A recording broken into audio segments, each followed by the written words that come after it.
La direction n'avait aucune visibilité de ce qui était fait dans l'atelier. Les responsables cherchent à améliorer la productivité sans déranger les conditions de travail et en préservant le savoir-faire des monteurs.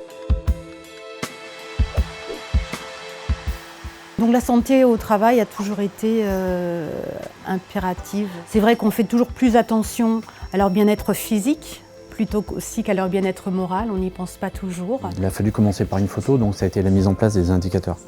Ça a été quelque chose d'essentiel. Donc avant de commencer quelque chantier que ce soit, il faut savoir où nous sommes et qu'est-ce qu'on va chercher. Et là, les indicateurs nous ont montré notre faiblesse sur qu'est-ce qu'était la valeur ajoutée, comment la modifier, la générer. Et donc là, on a décidé de travailler que sur cette notion-là.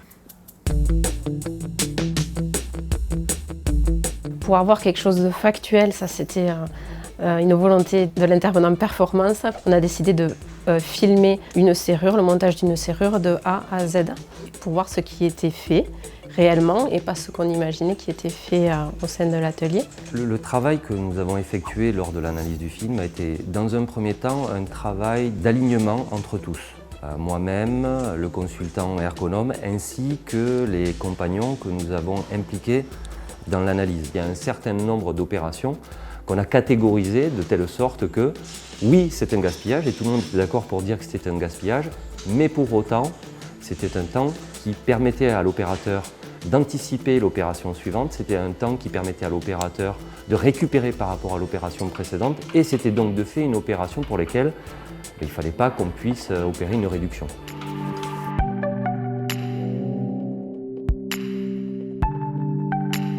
La non-valeur ajoutée, c'était tout ce qui était l'image, qu'on avait identifié dans un premier temps comme le savoir-faire des monteurs. Et on s'est rendu compte que ce n'était pas vraiment du savoir-faire, mais plutôt des temps de l'image et d'ajustage qui les agaçaient.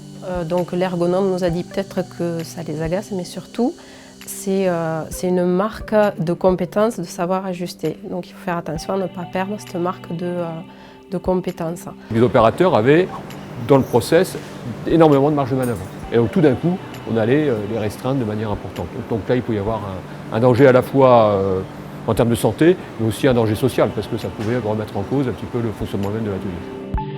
On s'est aperçu, par exemple, que l'opérateur peut apporter sa valeur ajoutée dans la mise en œuvre du processus d'industrialisation. Ce qu'on a promu, c'est de mettre en place ce qu'on appelle un dossier technique. Dans ce dossier technique, l'opérateur formalise de manière beaucoup plus explicite la manière dont il va procéder, et puis surtout aussi, ils se mettent d'accord entre eux sur des méthodes, sur des repères communs. Il y a quand même un lien très important entre le bureau d'études et le montage, parce qu'effectivement la conception d'un produit n'intègre peut-être pas complètement le temps de montage et les difficultés de montage. En ne montant pas les produits complètement, il y a forcément des parties ou des phases qui nous échappent. Oui, il y a plusieurs relations avec le bureau d'études.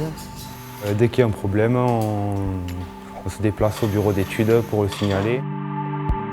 Je retiendrai cette faculté de communication de l'ensemble du personnel de Guidotti avec les consultants. Je dirais ça a été pour moi intéressant. Là où je pensais que la parole était bloquée, il y a une ouverture. Je pensais que c'était vraiment deux chemins, deux rails complètement distincts. En fait, non, c'est juste un équilibre.